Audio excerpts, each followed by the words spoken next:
What got you into training in physical fitness? Well, my mom, growing up, I used to see my mother train, and she used to have these um, videotapes and dumbbells. And as I got older, I began to exercise in my early 20s.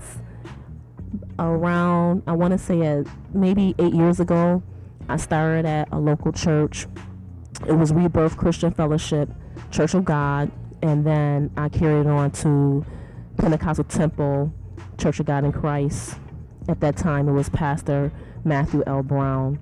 We formulated a program there. That's when Bigger Loser Contest was going on. And soon after that, we started doing classes at Pentecostal Temple.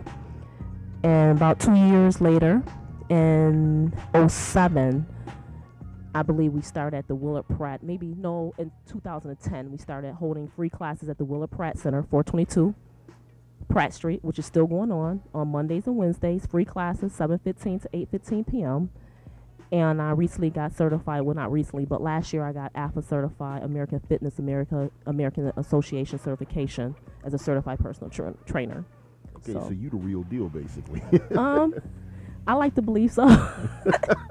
Nobody else believes so. I like to believe so. I hear you. I'm glad to know that. Now I took your class. I basically came to know you through earlier this year through WUFO's Race to a Smaller Waist campaign. Yes. And I first started out by videotaping some of your exercises, which are posted on YouTube and on Facebook. And I even was brave enough to take, and she's sitting here laughing at me, to take her fusion class. And I have to say it was definitely a different experience because, usually throughout the years that I've been working out, I've concentrated mostly on weightlifting, and some powerlifting and then working with you and doing the calisthenics and some of the other exercises that you do, it definitely had a brother humble. I mean, a brother was about ready to fall out. Okay. That is my goal. That's my goal. Oh, wow. Oh, it's your goal. Okay. That is truly my goal. Okay, so talk about your fusion class and how you and the exercises that's involved with that. Well, fusion is a mirror of insanity. I was crazy enough to do insanity for 60 days. And needless to say, I thought I was in shape, but didn't realize that I truly wasn't in shape until I began to take this insanity class. So what I have done, I created modifications to the exercise because if you look at insanity or PX90, it's very hard on certain joints.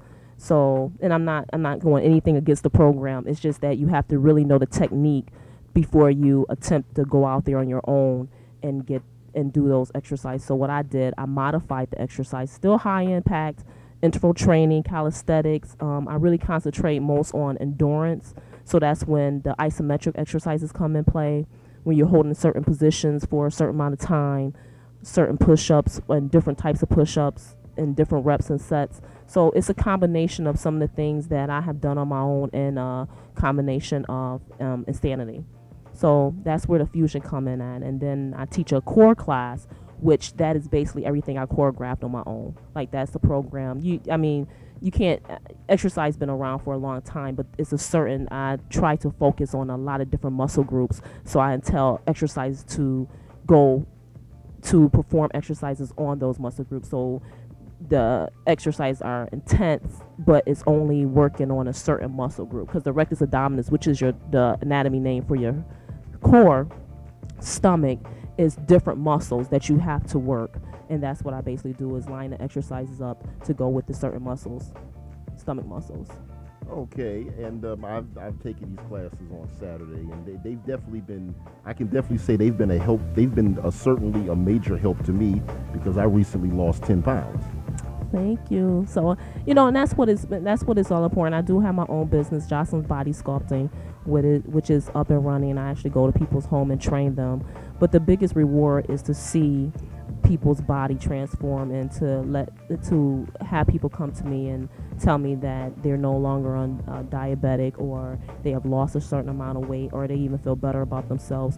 So that is really what I focus on, and is my goal, is to have people and to impact the city of Buffalo, especially a minority community, to reach their fitness goals. And a lot of people think, well, if I do physical activity, then I'm fine.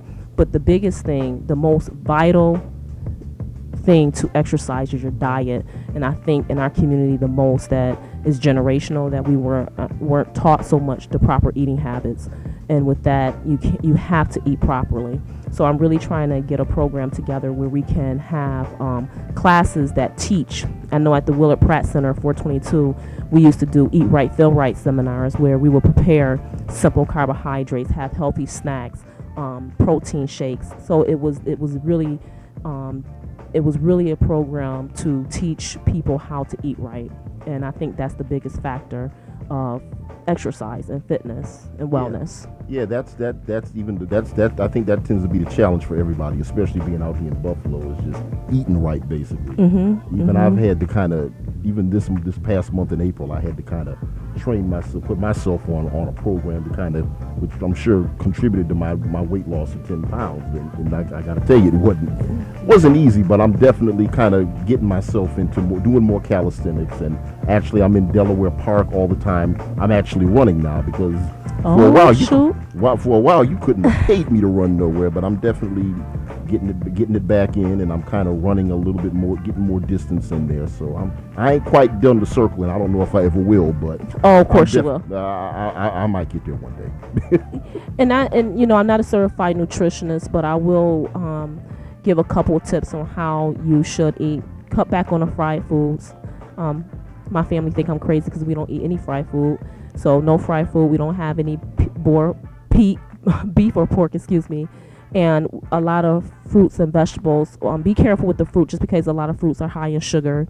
Oh, really? For the fruits? Yeah, like grapes are high in sugar. So you want to really be careful with certain fruits that you may eat. Blueberries, raspberries, cantaloupe is great. Apples is high in sugar, but apple is good. Bananas are high in potassium. Your oranges is high in sugar. However, it's a good source of energy because of the calcium. So you want to monitor what you eat. 5 small meals a day. And everybody say, I can't eat 5 meals a day. However, it's a study that has proven that your body burns most fat early in the morning. That's why they say breakfast is most important, because the metabolism, that's what jumpstarts your metabolism. So I would recommend that you get up, pray is essential, and you eat you eat breakfast. Then by 10 o'clock, you should be hungry again. Then you have a snack. Lunch, 12, 1 o'clock, make lunch your biggest meal, because you're able to burn, you still have enough time in the day to burn those calories. Around 2 o'clock, maybe another snack, and then dinner, 5 or 6 o'clock. And I know everybody's probably looking like, my schedule don't run like that, because our schedules don't permit us to eat that way. However, what I recommend to my clients is that you pack everything. If you know you're going to be gone, or you know you're going to be taking the children, or whatever the case may be, pack everything that you plan on eating. So definitely make sure that you eat properly, and do some form of exercise. Okay, and as we get ready to wrap up, if anybody wants to get up with you, Jossie, how can they get in contact with you? If anyone has any questions or any concerns, I can be reached at 316-8461. Once again, it's 316-8461. Thank you.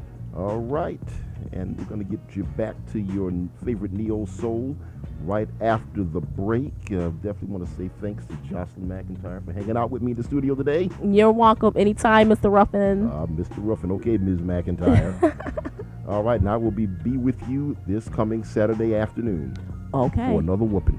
Okay. All right, we'll be back to the neo soul movement after this.